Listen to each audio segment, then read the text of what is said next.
Au fond, alors, où est l'origine du mal? Si je continue maintenant, nous avons vu, ce n'est pas tellement les limites de la création, parce que là, c'est un cadeau de Dieu pour nous permettre de grandir.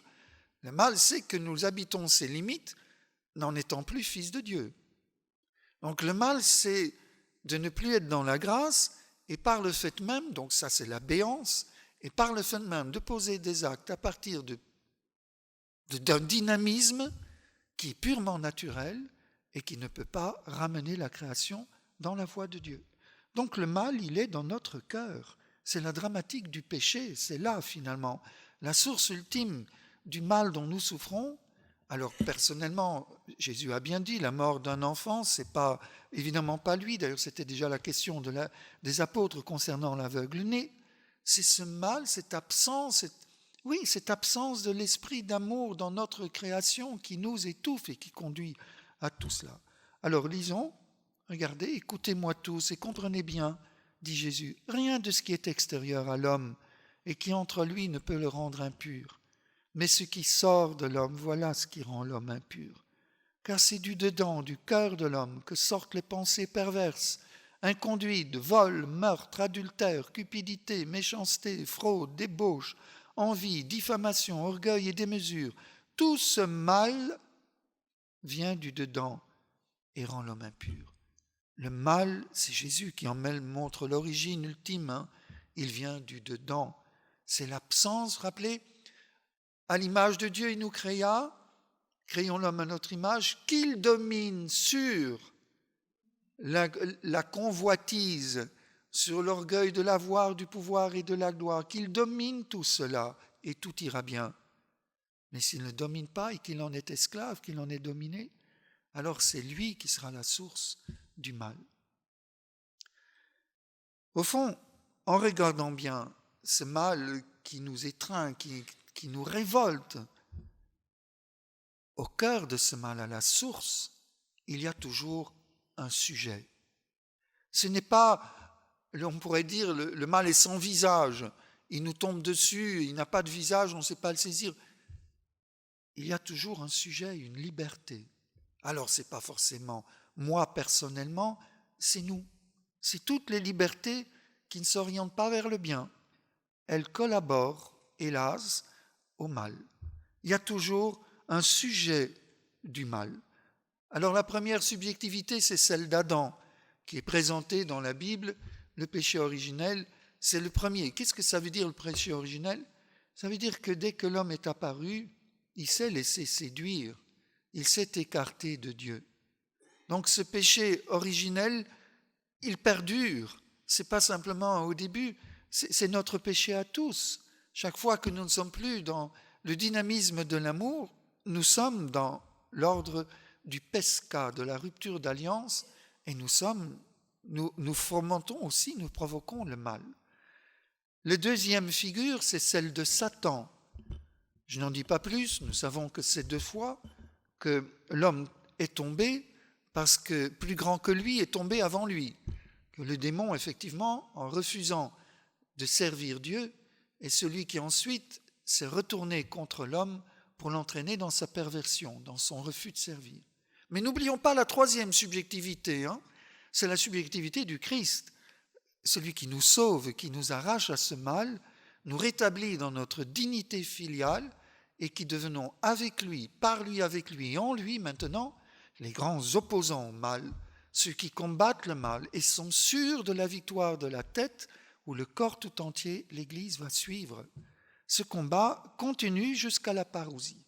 À nous de nous situer, non pas dans une passivité qui subit, mais maintenant dans une activité contre le mal et qui puise dans l'amour du Christ, dans l'Esprit Saint, la force de continuer ce combat. C'est donc le mal qui sort de mon cœur, le péché. Voilà l'aiguillon de la mort. C'est le péché, dit saint Paul. Et combattre le mal, ça commence par combattre le péché dans ma vie pour m'empêcher d'en rajouter autour de moi. Et donc essayer de demander, mendier l'Esprit Saint pour rester dans la vérité de l'amour. Dès que je suis dans le péché, je me coupe de la source. Et du coup, je tue la vie à sa racine. Parce que la vraie vie, c'est celle qui vient de Dieu. Ce n'est pas cette vie naturelle éphémère, c'est celle qui vient de Dieu. Ne craignez pas ceux qui tuent le corps sans pouvoir tuer l'âme. Craignez celui qui peut faire périr dans la géhenne l'âme aussi bien que le corps. Voilà, il s'agit de voir vraiment le drame de notre humanité par en haut, le projet de Dieu. Par en bas, du côté des hommes, le mal est évidemment incompréhensible, puisque c'est une béance et qu'on ne peut rien dire du non-être. Mais si nous regardons avec le regard de Dieu, nous découvrons un peu plus de lumière sur ce mystère-là. Et nous découvrons que nous ne sommes pas simplement passifs, mais invités à prendre aussi les armes pour combattre le mal. Cette mort du péché, elle est diabolique au sens où elle nous sépare de Dieu et elle est satanique. C'est par l'envie du diable que la mort est entrée dans le monde. Et il veut dire par là ce péché qui engendre la mort, bien sûr. Et c'est cette mort-là qui transforme en réalité insupportable une mort biologique qui aurait dû être une dormition. J'aime bien citer ce verset de Peggy. Sans le péché, la mort aurait été le doux départ vers un autre port, vers un plus beau port. C'est un poète, hein. Ça aurait été un passage vers la rive de l'éternité. C'est parce que nous sommes coupés de Dieu que la mort a ce côté dramatique, ce côté de l'absolu mal, comme nous le disions. Alors, voyons maintenant encore, terminons avec un dernier regard, revenons sur le Christ. Nous voyons que quand Jésus assume notre humanité, il assume en même temps l'inachèvement de la création dans son humanité à lui, cette création passible qui souffre et qui va mourir, mais il assume surtout tout ce qui nous a séparés de Dieu. Il s'est fait pécher pour nous, dit saint Paul. C'est une terrible phrase. Il s'est fait pécher pour nous. Et il a cloué sur le bois de la croix la haine, c'est-à-dire le péché. Donc le mystère, c'est que Dieu vient vivre en Christ cette vie qui nous est devenue insupportable pour habiter cette béance de sens qu'est la souffrance, l'habiter de l'intérieur, nous donner de nouveau cet Esprit Saint pour nous permettre d'être les collaborateurs de Dieu et ainsi, en lui, pouvoir maintenant agir contre le mal. Sur la croix, on voit sur la croix, au fond, l'incandescence de l'amour victorieux. Jésus a aimé d'un amour plus fort que toute la haine du monde. C'est ça que Paul veut dire quand il dit il a cloué sur la croix, il a tué la haine. Jésus, et vous avez aussi le parallèle de la lettre aux Hébreux, entre Caïn, le sang de Jésus parle plus fort que le sang de Caïn. Le sang de Caïn, le sang d'Abel bien sûr, le sang d'Abel versé par une haine criminelle, le sang de Jésus versé par amour pour tous les criminels de la terre. Vous voyez l'opposition, c'est la lettre aux Hébreux. Le sang de Jésus parle plus fort que tous nos refus d'aimer, que tous nos haines, nos jalousies, que tout le reste. Donc il nous a arrachés à cet enfermement du péché pour nous redonner notre liberté filiale et notre capacité d'aimer. Il a mis dans le monde plus d'amour qu'il n'y aura jamais de mal et de mort et de refus d'aimer dans toute l'humanité. Voilà la manière dont il triomphe du mal.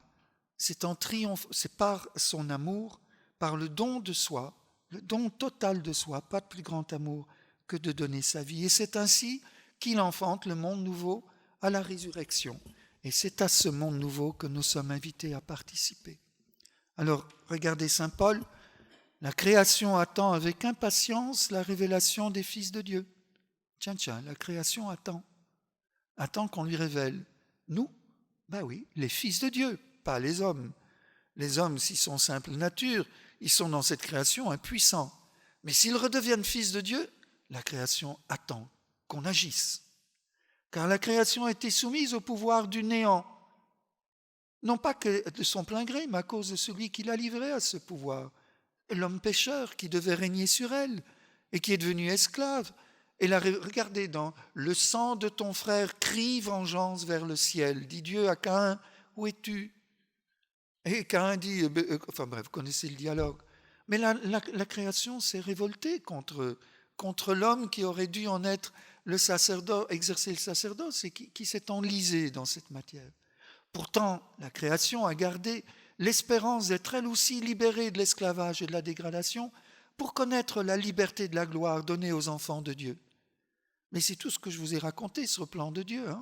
Si les enfants de Dieu ont de nouveau cette gloire de l'Esprit Saint, eh bien la création attend que nous la lui donnions, c'est-à-dire que nous participions à la transfiguration de ce monde.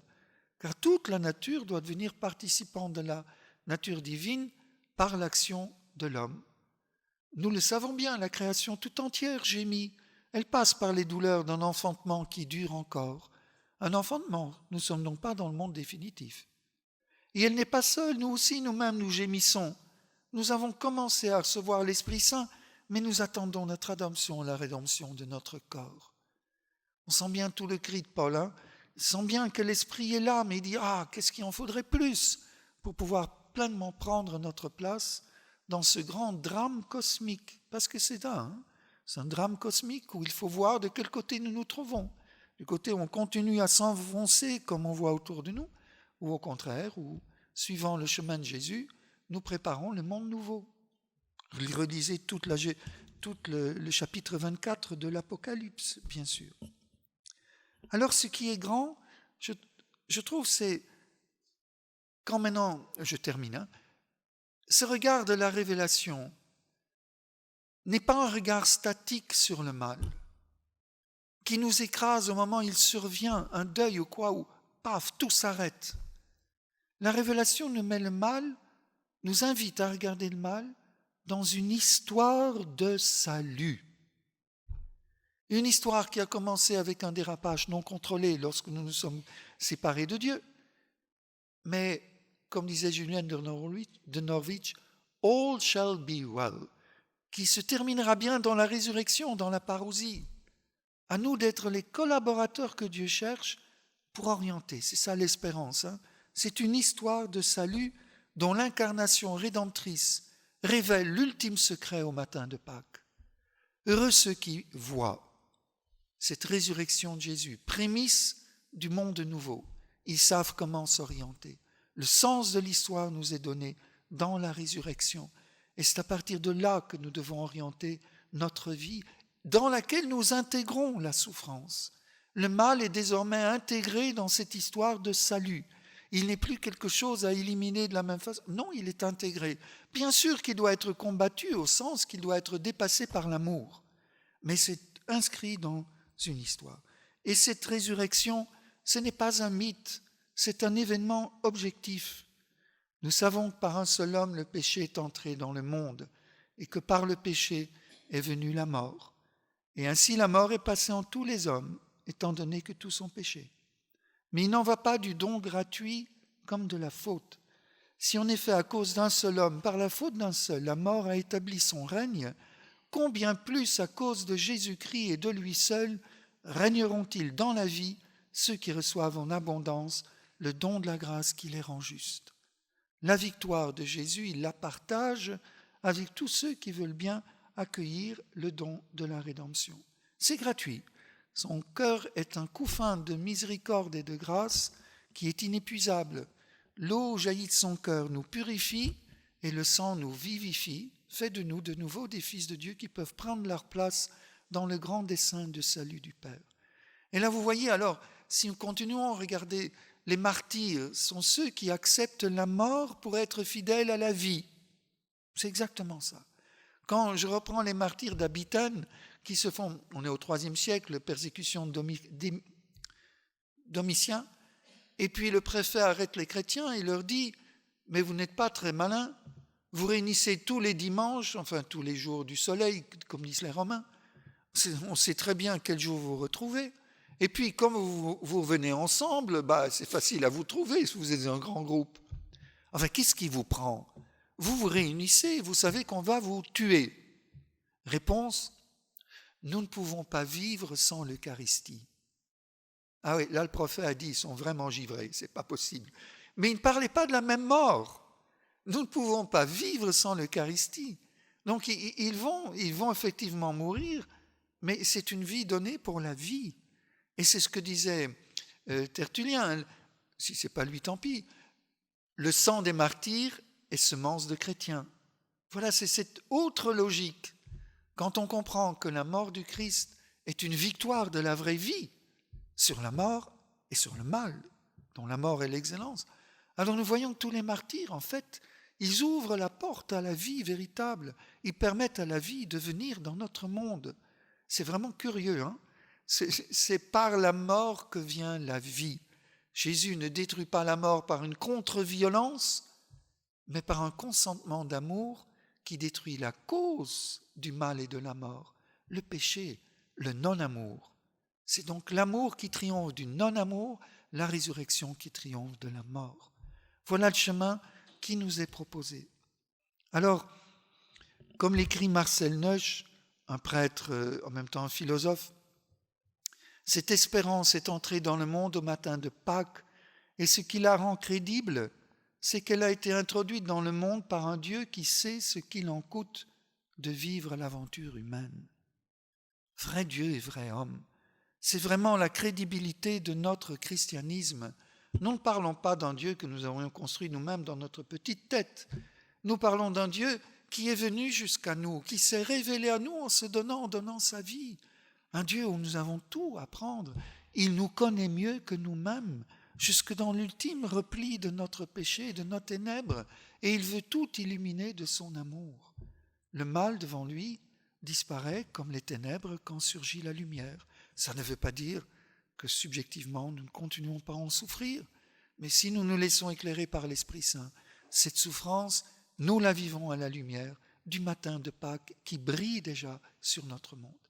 Je voulais terminer par la prière de Saint François, mais je l'ai laissée sur l'imprimante, mais nous la connaissons à peu près par cœur, que là où il y a de la haine, je mette de l'amour, que là où il y a le mensonge, je mette la vérité, que là où il y a la division, je rassemble les cœurs. Voilà, il continue. Vous voyez, spontanément, là où il y a du mal, que je mette le bien. C'est toujours l'inverse. Ce devrait être notre souci constant de partout prendre le contre-pied du péché et de ses conséquences en suivant le chemin de la vérité et la vie que nous ouvre Jésus. Voilà la petite réflexion sur le mal. Elle est évidemment une réflexion croyante, mais j'ai quand même commencé par une position philosophique. J'ai montré l'impasse des philosophes parce qu'ils se heurtent sur une image de Dieu, mais qui n'est pas un Dieu qui n'existe pas. Et donc, leur impasse me donne le droit de parler de mon Dieu, de la révélation biblique. Et je crois qu'à la lumière de la révélation, nous sortons de l'absurde. L'absurdité de l'absurde, disait, je ne vais pas retrouver son nom, un auteur français, me conduit au mystère. Allons, aidez-moi. Oh, ben tant pis, je ne le dirai pas. Mais c'est beau, l'absurdité de l'absurde me conduit au mystère. Il dit, mais c'est trop absurde, cette vie, elle n'a pas de sens avec ce mal. Et à force de creuser ce non-sens, il dit, mais et s'il y avait un mystère caché au cœur de celui qui concentre sur lui vraiment toute la souffrance du monde? Eh bien oui, c'est là. Le retournement s'opère dans la croix. Toute la souffrance, pourquoi m'as-tu abandonné? Et au matin de Pâques, la résurrection. Voilà la réponse de Dieu au mal qu'il nous propose. À vous la parole pour un échange des questions et tout le reste. Oui, je disais, Dieu nous demande-t-il de vivre pour les autres, de se sacrifier, s'oublier pour les autres, ou faut-il s'aimer aussi soi-même? Et le commandement, tu aimeras le prochain comme toi-même, signifie tu aimeras le prochain ainsi que toi-même, ou de la même façon que tu t'aimes naturellement toi-même? Alors, il se trouve qu'à la première partie de votre question, j'allais répondre dans le sujet suivant, mais peut-être qu'on ne l'abordera pas. Je vais citer saint Thomas. Si pour se défendre, parce que le sujet suivant, c'est aussi un que je n'avais pas abordé la fois précédente, c'est la légitime défense. Saint Thomas, si pour se défendre, on exerce une violence plus grande qu'il ne faut, ce sera illicite. Mais si l'on repousse la violence de façon mesurée, ce sera licite.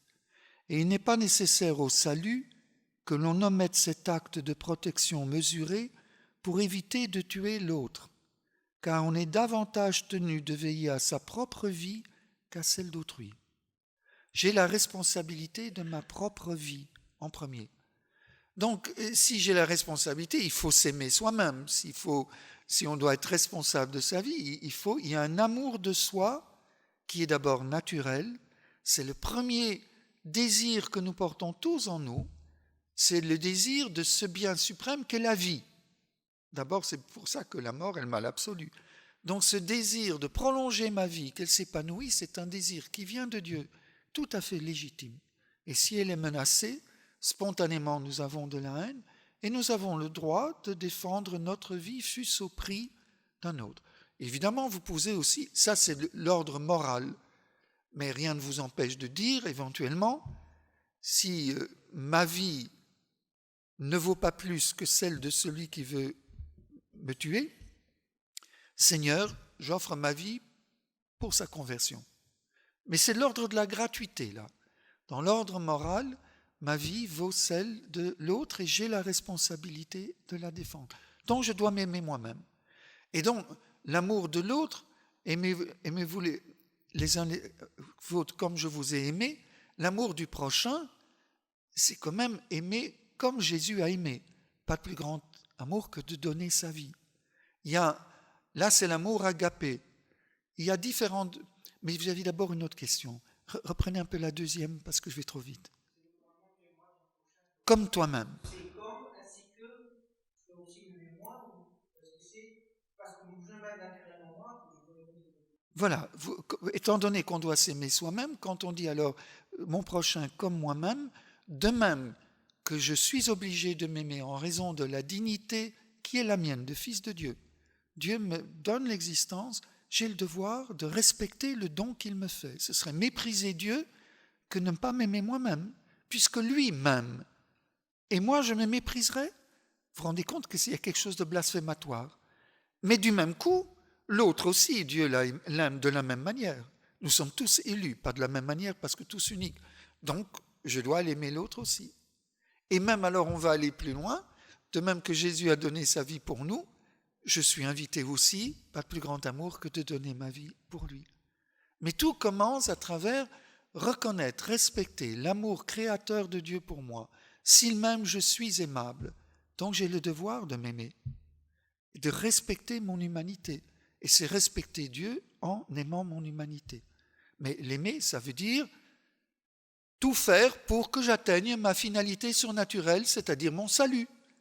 Ça ne veut pas dire, je peux m'aimer égoïstement et faire n'importe quoi. Non, l'amour vrai de cette créature que je suis, c'est de tout faire pour que j'arrive au salut, c'est donc suivre les chemins du Christ. Ça va plus ou moins ?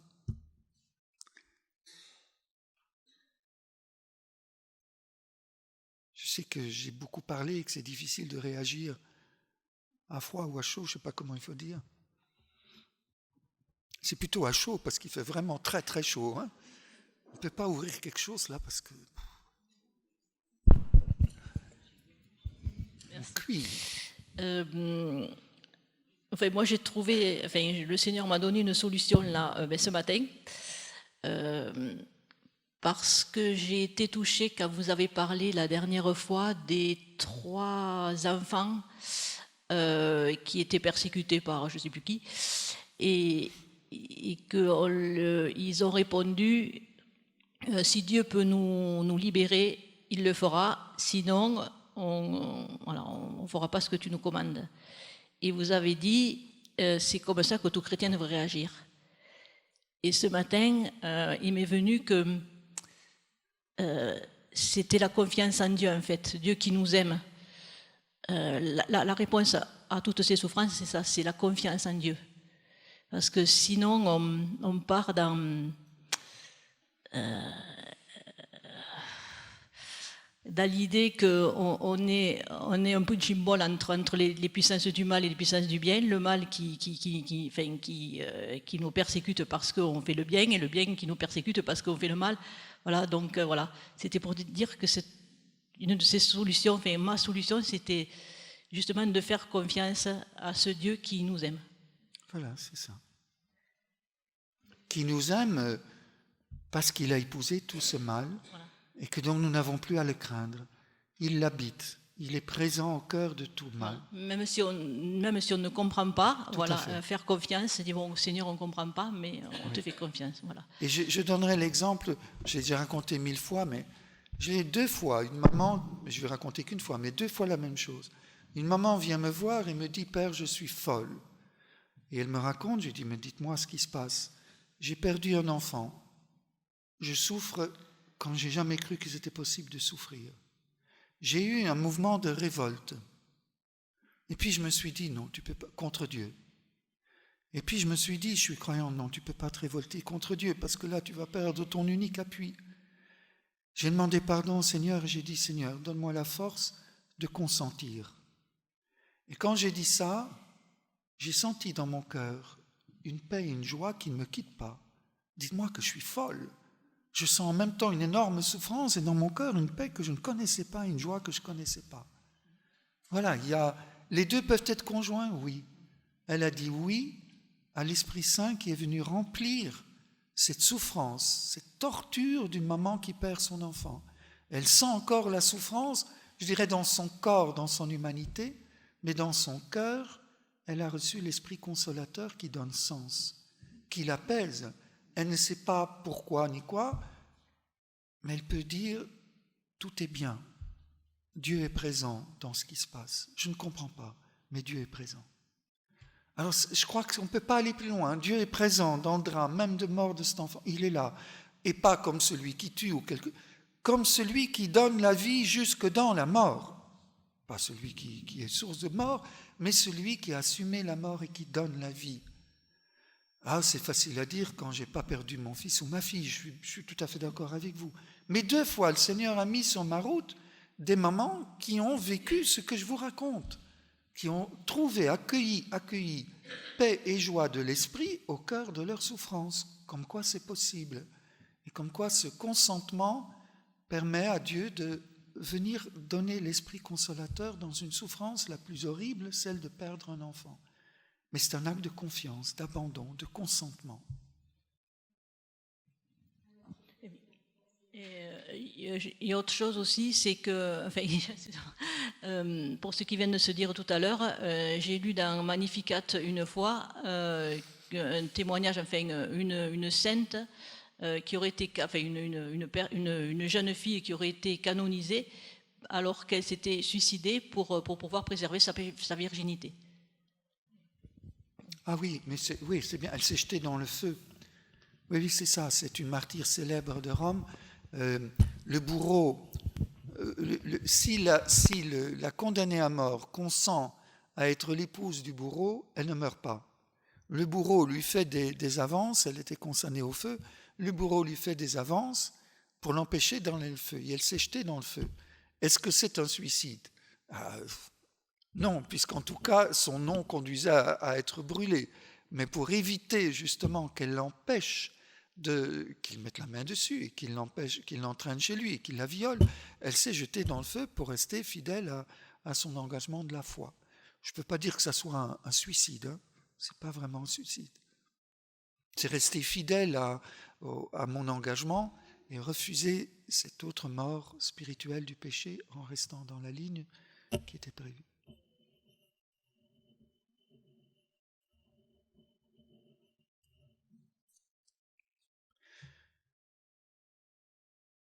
Il est 5 heures, normalement j'ai épuisé mon temps de parole.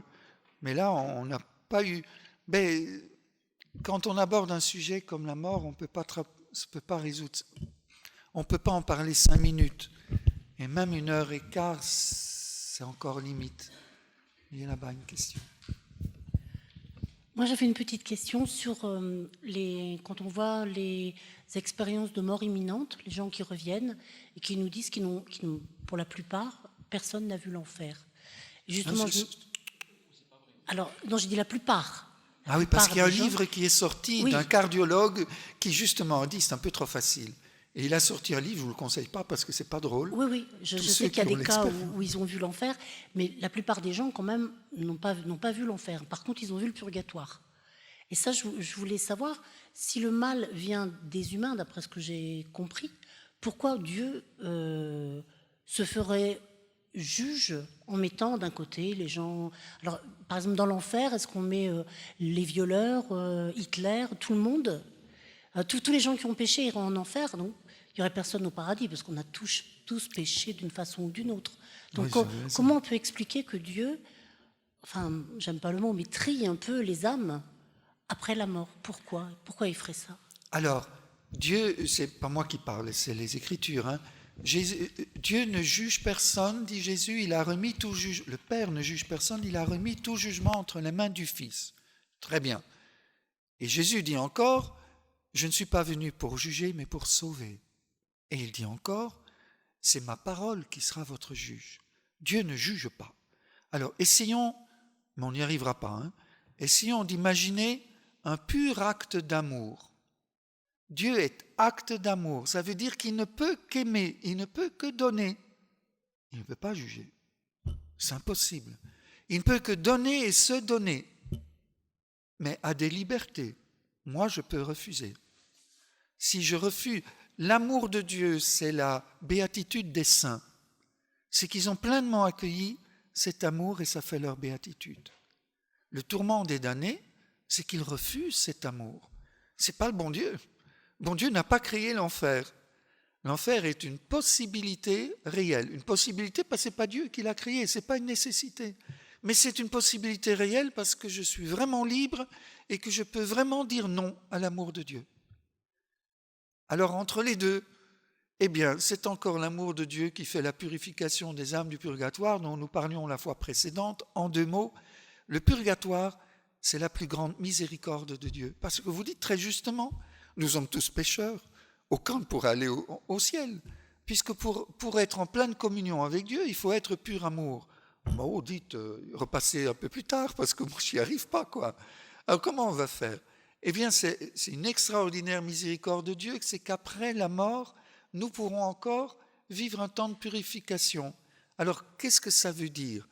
Les âmes dont toute la vie a été orientée vers le bien, elles verront Dieu, elles tendront vers lui, mais elles sentiront aussi qu'elles sont encore retenues par des liens terrestres, par des liens qui ne sont pas tout à fait dans l'ordre. Je ne parle pas des liens d'amour avec mon épouse, mes enfants, mais des dépendances. Je ne sais pas moi, la dépendance de la bouteille ou d'autres choses, mais ça peut être des vanités, des rancœurs, des choses que je n'ai pas réglées ici en bas et qui ne sont pas du pur amour. Je verrai l'amour et je sentirai que je ne peux pas me jeter dans ses bras parce qu'il y a encore des liens, gardons les rancœurs. Et à ce moment-là, c'est ce désir de rejoindre l'amour et de ne pas pouvoir. Je vais être brûlé du désir de rejoindre l'amour de Dieu et c'est ce feu qui va brûler mes amarres. Donc il y a bien un feu dévorant dans le purgatoire, mais c'est le feu de l'amour qui me purifie pour que je puisse pleinement rentrer en lui. Dieu ne change pas. L'amour de Dieu est le délice des saints, le tourment des âmes de l'enfer, et il est la purification des âmes du purgatoire. Dit simplement, hein, mais Dieu ne juge pas, il se donne, c'est moi qui suis mon propre juge. C'est un peu plus compliqué que ce que je dis, mais grosso modo, je crois qu'ainsi c'est compréhensible.